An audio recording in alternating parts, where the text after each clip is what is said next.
Here's your wrestling news for April 7th, 2021, and if you like what you're watching, smash that like button and give us 1,000 likes or more.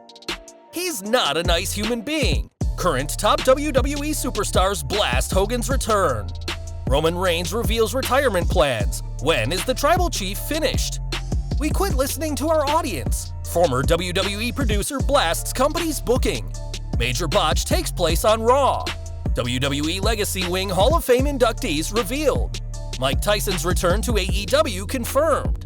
He should be in the Hall of Pain. Mark Henry challenges current champion for retirement match. New look for the Fiend at WrestleMania? Andrade teases next move following release from WWE. Match added to tonight's NXT TakeOver Stand and Deliver card, and more. We are starting today with Hulk Hogan, who will return to WWE this weekend as the co-host of WrestleMania, but not everyone is thrilled to see him back.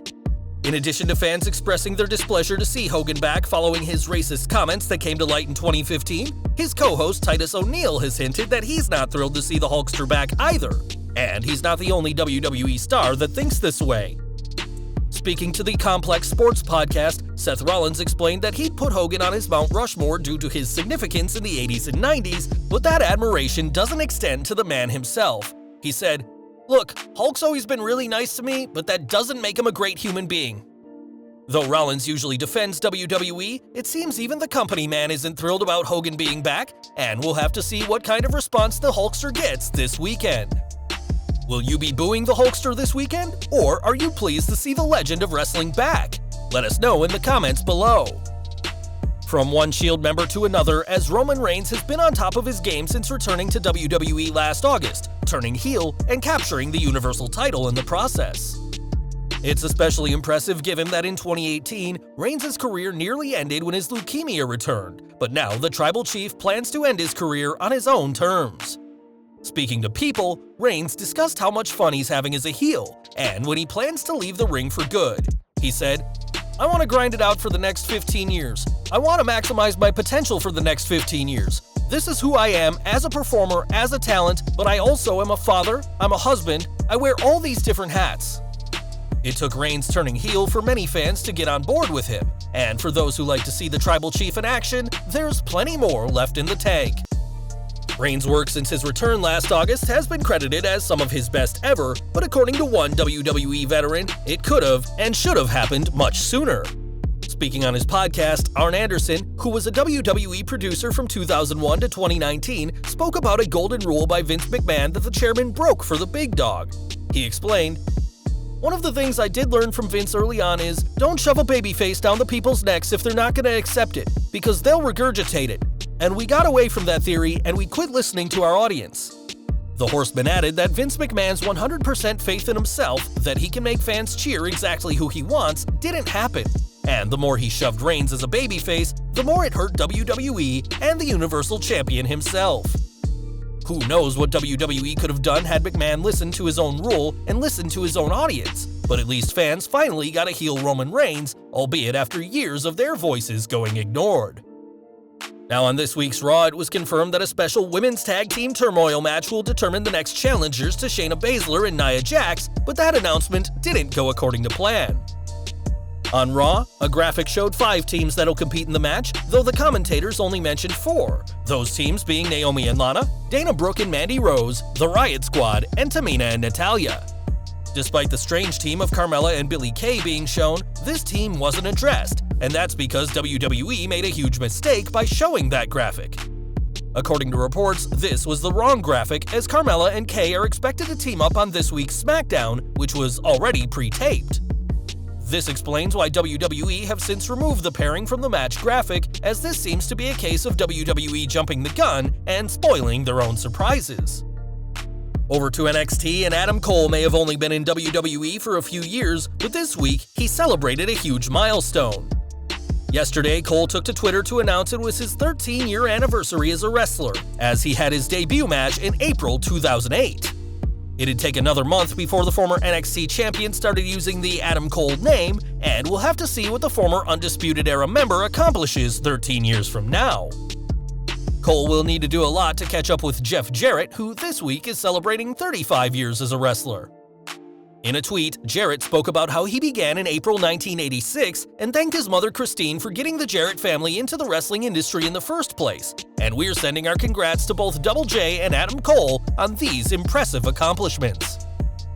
After such a lengthy career, it was only fitting that Jarrett was inducted into the WWE Hall of Fame in 2018, and this week, the company's Legacy Wing inductees were announced.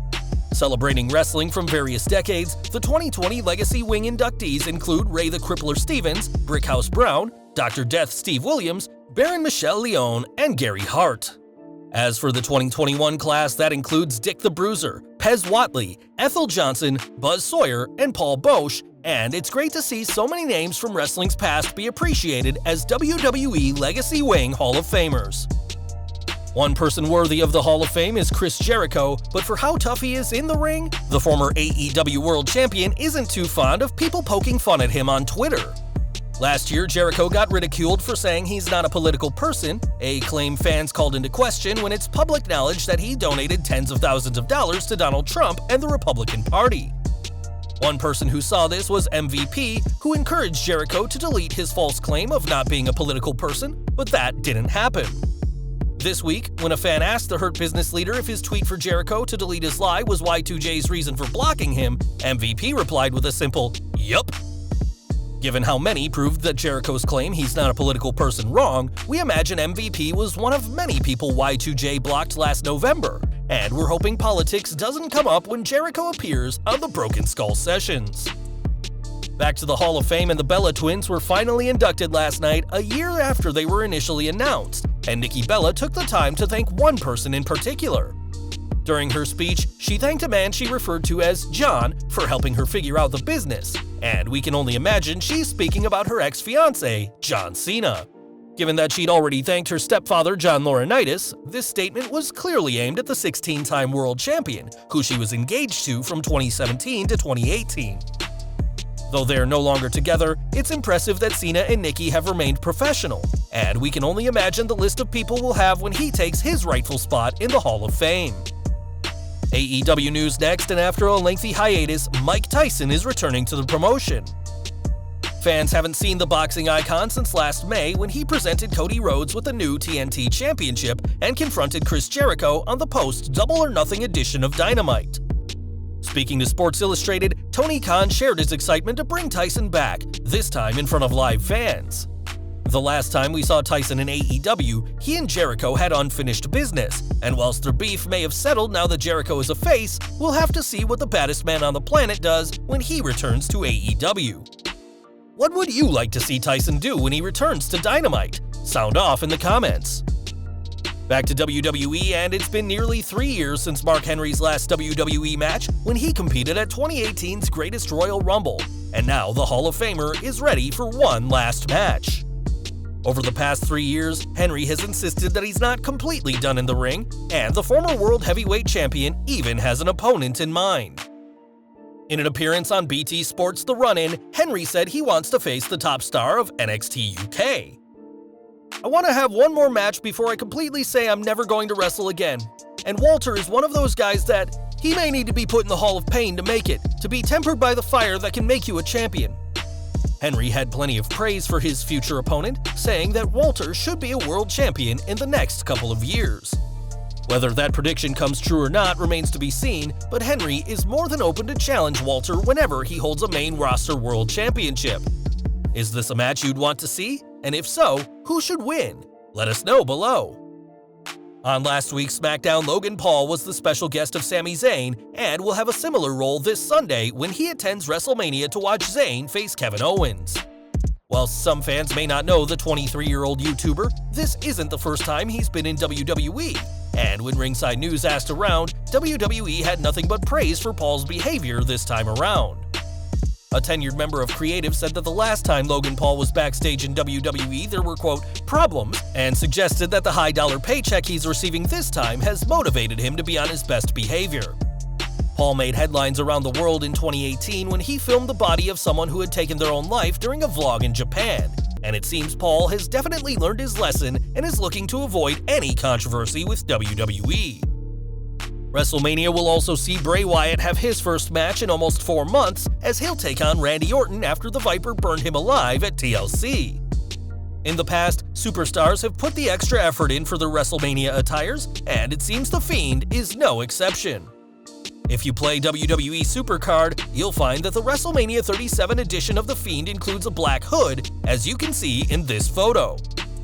Interestingly, this garb hasn't been included on any of the promotional material highlighting Wyatt's match with Orton this Sunday, as since we've not had a proper Fiend entrance since his return a few weeks ago, it seems the WWE are making his WrestleMania entrance extra special.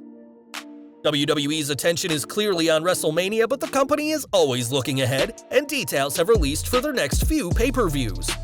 According to PW Insider, Money in the Bank 2021 will take place on May 16th, with Backlash 2021 on June 20th, and both will take place in the WWE Thunderdome. Fans won't see Andrade at either show, as he was finally released last month without a 90-day non-compete clause, and the former superstar isn't wasting any time. On Twitter, Andrade shared a photo from his past, saying he was 18 when he was the NWA welterweight champion, a tweet that caught the attention of Nick Aldis. Responding, the NWA World Champion said that Andrade's now a heavyweight and the NWA is open for business, and Andrade fired back, saying he's a businessman. Teasing going after the NWA World Championship is a big move for Andrade, as El Idolo recently confirmed that he'd signed a contract for somewhere, but didn't specify where. Whether Andrade signed with the NWA or not remains to be seen, but given his talent in the ring, we'd imagine that the promotion would be more than happy to pick up the former NXT champion. Speaking of NXT, WWE will host their first ever 2-day TAKEOVER event tonight and tomorrow, and the Black and Gold brand isn't finished adding matches to the card. It's been announced that for the kickoff show before tonight's show, Zoe Stark will face Toni Storm. Tonight's TAKEOVER will air on the USA Network and will also be NXT's final time on Wednesday nights before moving to Tuesdays. Night 1 will also see NXT Women's Champion Io Shirai defend against Raquel Gonzalez in the main event, MSK versus the Grizzled Young Veterans and Legado del Fantasma for the vacant NXT Tag Team titles, as well as the #1 contender Gauntlet Eliminator for the North American title. Tommaso Ciampa will also look to end the 2-year reign of NXT UK champion Walter, as NXT are going out with a bang for their last show on Wednesday nights. And we're ending today with news from Lars Sullivan, who is set to make his first post-WWE appearance. In May, The Freak will be doing a meet and greet at the Wrestling Universe store in Queens, New York, in what'll be his first appearance since quietly being released from WWE. Prior to his release in January, Sullivan had a series of controversies and injuries and even had begun no-showing tapings, and now the former WWE superstar is ready to start his career again, now outside of WWE.